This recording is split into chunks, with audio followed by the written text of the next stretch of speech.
Let the praise begin. I'm John Rentham with every WCW pay-per-view main event ranked from worst to best part 6. 32 more matches to talk about out of this list of 113 pay-per-view main events that I've been talking about. And man, it was fun to sink my teeth into really bad wrestling. And oh boy, was there a bunch of bad wrestling from WCW. But now we've been getting into more of the, good stuff. The last couple lists, I've been getting a little less ranty. I mean, and it's just, of course, rants are going to come in whenever I talk about certain people. But in all honesty, these last 32 matches were kind of hard to rank. In fact, some of these matches are ranked way lower than I wanted to rank them. But there are just so many great goddamn matches. Matches that just hook it to my veins. Basic, terrible Barney impression from The Simpsons. I'm sorry. But this is, where I get really fucking praiseworthy. And please let me know your thoughts in the comments. So, let's get to number 32. Flair vs. Vader, WCW title Super Brawl 4. Now, they had an incredible fucking main event at Starrcade 93 just a couple months prior. One of the best matches in WCW history, in my opinion. And I will obviously be praising that one highly a little bit later. But this was a good follow-up. Flair was the guy they were going to go with. Like, okay, we got Flair back. We're going to show that he is, the guy. He is our guy. He is our world champion. And he would hold the championship until facing Hogan at Bash at the Beach in 94, which would actually get them a lot of mainstream publicity. And then things would cool off, but they would still, be spending a whole lot of money. And then Nitro and the NWO and all that, and then things would fizzle out. And the company would go, basically tits up because AOL Time Warner wanted to get rid of it because it was losing money, even though the merger cost them a whole lot of money. The whole thing was fucking messy. WCW here was doing some really good stuff, though, and they always had great chemistry. They really did. Flair could get the best out of Vader and vice versa. They had a lot of really, good interactions. And while it couldn't equal Starrcade 93, you check this out. The chops were laid in. The power moves were laid in. It was like you felt like Vader was going to make Flair's reign really goddamn short.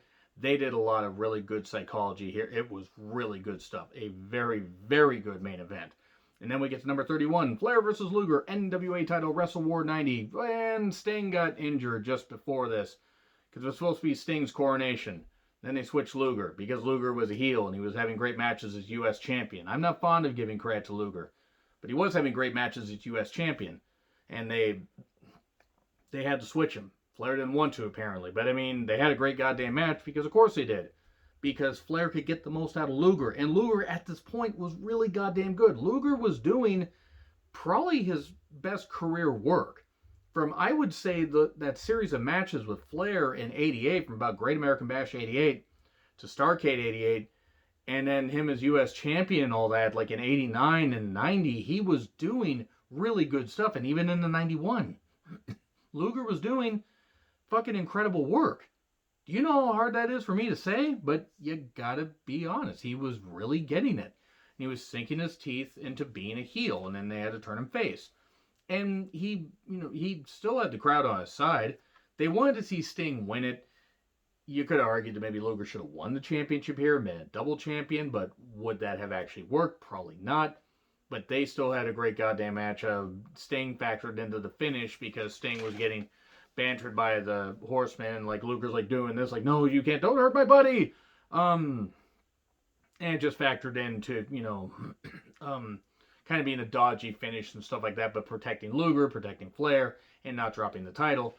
It was still really, really good stuff. They always had great chemistry. Unfortunately, it did fizzle out of Capital Combat 90, but then again, nothing on that show was really going to be any goddamn good. And it was an acceptable match that they had at Capital Combat, but this was so much better. Wrestle War 90, pretty damn good pay-per-view overall. Really good main event.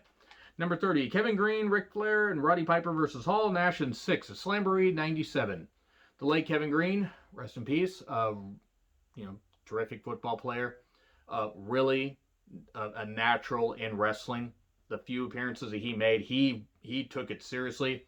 He was fucking amped up as hell. You really should see how he interacted with Piper and Flair. Like, he would do some stuff on Nitro, and he would just be doing the drills, the football drills, and he would just be like shaking because he would be so goddamn into it. And you could tell he loved it. And they loved him. He really did fit. He fit a hell of a lot better than Mongo did in wrestling, because Mongo was not very good. Now, I'm not saying Kevin Green was great, but he at least seemed to listen and take to it more. And this was Piper and Flair like had that on again, off again friendship where they'd be enemies and then frenemies and then they'd be friends.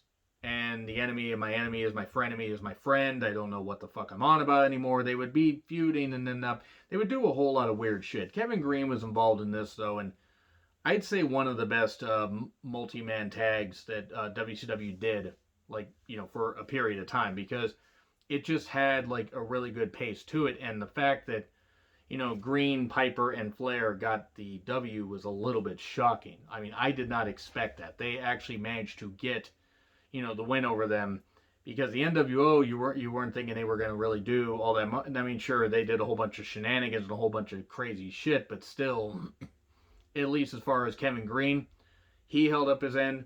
Flair and Piper still had something to them.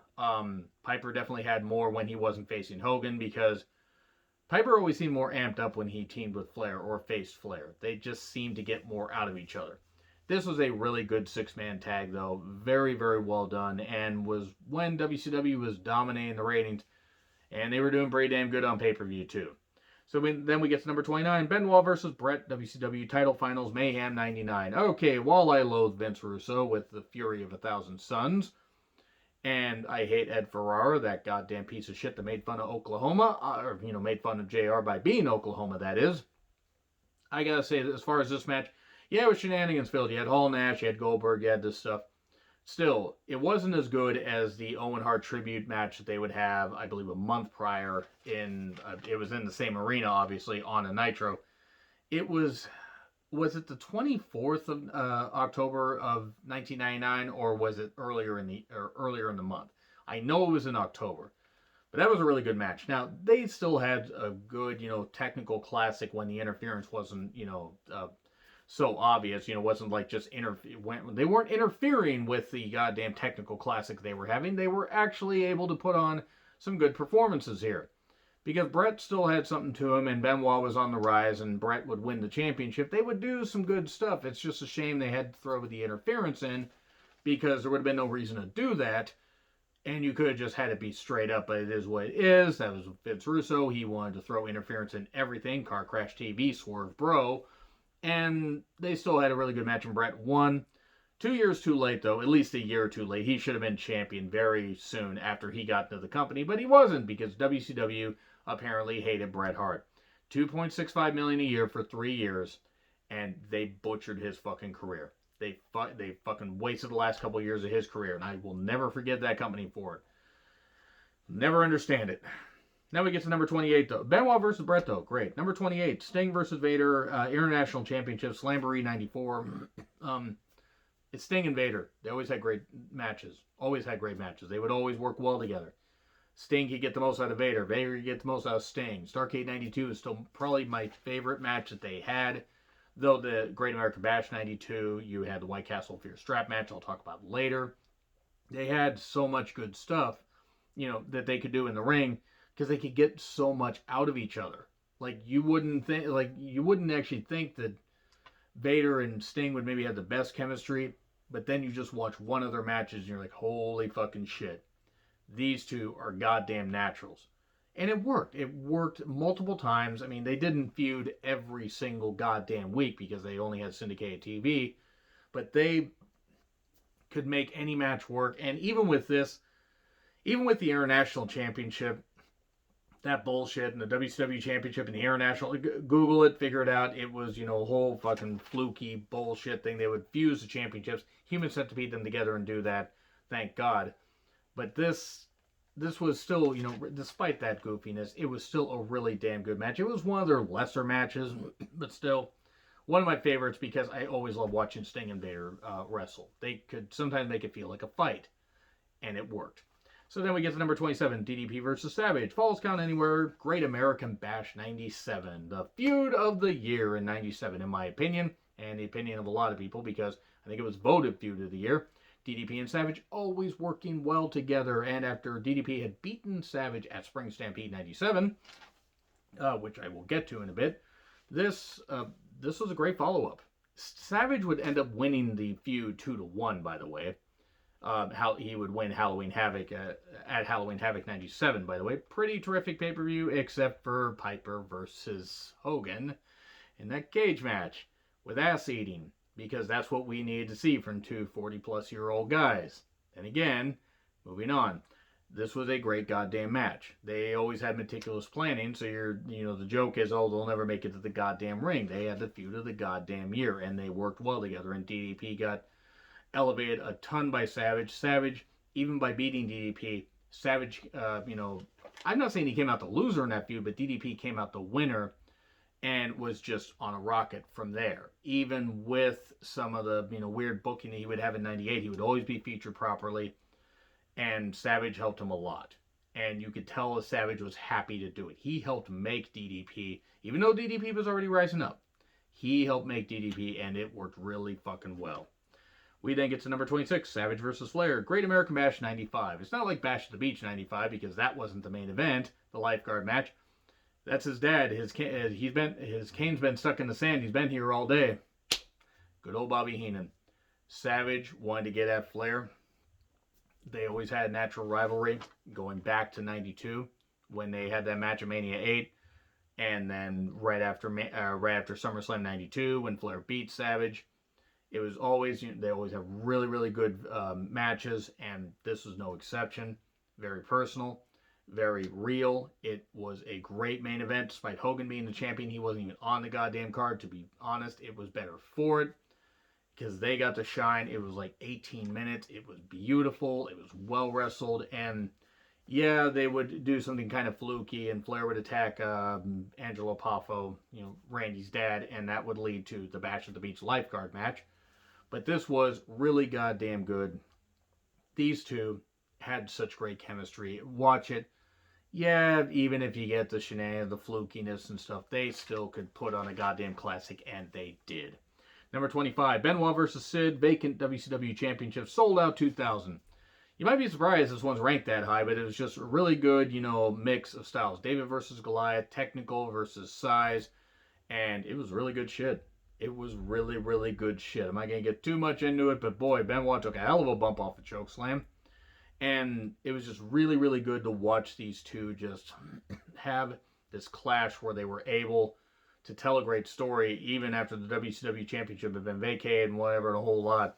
Benoit would win, by the way, and then vacate the championship, and then Sid would win it against Nash. And then would, go on to have a run for a little bit. He would have the longest run, by the way, of 2000 at about 60-something days. He was the longest reigning champion of 2000 in WCW. If Steiner had won a little bit earlier in the year, if he'd won at Halloween Havoc 2000, then he might have been the longest reigning champion. But yeah, Sid. And it was stripped from him on the infamous reboot episode. And then he wasn't seen for a number of months because softball and all that, or injuries. Or softball injuries. Hard to tell with Sid. Great match, though. Benoit and Sid had really good chemistry here. Just funny that Benoit won and then left the company still. To be fair, he made the right choice. Made the right choice. Didn't make the right choice 7.5 years later, but he made the right choice here. So, we then get to number 24. Flair vs. Luger NWA title, Starrcade 88. Okay, by this point, you might have had Luger Flair fatigue if you were a Jim Crockett Promotions fan or now a WCW fan, since Ted Turner had just bought the company about a month and a half prior, and they were gonna try to still have a hot house here for Starrcade, and they did. Starrcade 88 actually was overall pretty good. There were a couple matches that were like, why in the world did this happen? You know what ones I'm talking about. But Flair and Luger, it was like 30 minutes. Flair always got the best out of Luger, as I've said before. Really good stuff, really good pace, tremendous stuff. Flair would end up winning, of course, because he would have to, because you didn't really want Luger to be the champion, but Luger would then end up being the U.S. champion at some point soon, and would have that dominant run that I talked about earlier. Flair just could get the best out of anybody, and Luger really was fucking getting it. Even as a face, he was really fucking getting it, and it was a great close to Starrcade. It was also one of the last great Starrcades for a few years. This was pretty goddamn good. We then get to number 23, Flair vs. Steamboat, WCW title, Spring Stampede 94. Lost fucking classic alert. That's apparently a thing that I just invented. I would argue this is right up there with any of the matches of their trilogy. I would argue. They had, yes, they had more miles on their goddamn body, but I call this the lost of a series of 4 pay-per-view matches. Though to be fair, though, The second of that trilogy was on a Clash, which I guess doesn't count, and evidently didn't count in the goddamn Superdome because it wasn't promoted properly, and there were like 7,000 people in the Superdome. If you don't know what the capacity of the Superdome is, it's a lot more than that. The Superdome is where Mania 30 and Mania 34 were. Yeah, it holds a whole lot more than goddamn 7,000 people. But anyway, Flair and Steamboat, really good goddamn match here. This was, a couple months after Flair had beaten Vader at Super Brawl 4. And it was great shit. They hadn't missed a goddamn beat. This was probably Steamboat's, I don't want to say it was the last great match, because they had a great series of matches with Steve Austin. But it proved that if you wanted to put the championship on Steamboat for a goddamn month, you could have. And people would have believed it. Now, it wouldn't have worked in the grand scheme of things, but they did end up doing the double pin thing, and they it ended up being a dispute, but Steamboat never got his title shot again. Good shit, though. Really good shit. They always worked well together. They had tremendous chemistry. This was probably the millionth time they faced off in the goddamn ring, because they faced off over the TV championship, the U.S. championship, in Jim Crockett Promotion, Mid-Atlantic, in the 70s/early 80s. Very early 80s. Then Flair would win the championship. They'd have that series in, I think they had a match at Boogie Jam 84. They would, have that trilogy, great trilogy in 89. They always worked well together. Goddamn. The only thing I wish I could have seen was them face off in the WWE ring. Even in 2006, 2007, I would have liked to have seen that. But this was fucking great. It was just so fucking great. Now we get to number 22, DDP versus Savage. No DQ, Spring Stampede 1997. Randy, what do you want to do? I think I want to take the Diamond Cutter tonight. Sorry for the bad Savage impression. Great shit. Great shit. What the fuck do you want me to say? DDP and Savage, feud of the year, 97. It was great stuff. DDP managing to diamond cut Savage and get that victory. That cemented DDP right there. If DDP did nothing else in wrestling, if it had ended right there, it would have been, holy shit, he beat Randy Savage. Now, thankfully, he had more of a career after that. David Arquette stuff aside, because David Arquette didn't want to do that, and David Arquette should not get fucking blamed like I blamed him before. If you've seen, by the way, Do Not Kill David Arquette, you may have noticed a very, quick clip of one of my old videos when, my channel wasn't very active. You may actually notice in the very beginning I was actually in that. It was weird. I didn't know about that, and I was like, I really hope David didn't take it personally. Not that I would think that he would necessarily watch any of my videos, but if he does happen to be watching this, David Arquette, I am sorry if you took that personally. It was a bad decision. It was not David Arquette's fault. Moving on from that. They had great fucking chemistry, and it was a great goddamn match. It was no DQ, and it was personal. They'd been promoting it for a while, and they did really good stuff, and DDP beating them was fantastic. Number 21, Rodman and Hogan versus Luger and the Giant, Bash at the Beach, 97. Rodman hitting that arm drag on Luger and not taking his sunglasses off had the crowd exploding. They blew themselves. They were blowing the NWO. A lot of blowing going on here. Probably a lot of blow in the locker room, judging by the way everybody was kind of amped up. But this was... It was as good as you were going to get with Dennis Rodman at that point. It was certainly better than what they would do with Rodman, Hogan, Malone, and DDP, because Rodman was clearly drunk. But man, they did some good stuff here with Rodman. It was a lot of really good, ingredients. They feature Rodman properly. He was a great full-on dick heel. And they were building with Hogan and Luger, and they would have Luger take the championship from Hogan for 5 days. Soon after this, but it was pretty good stuff.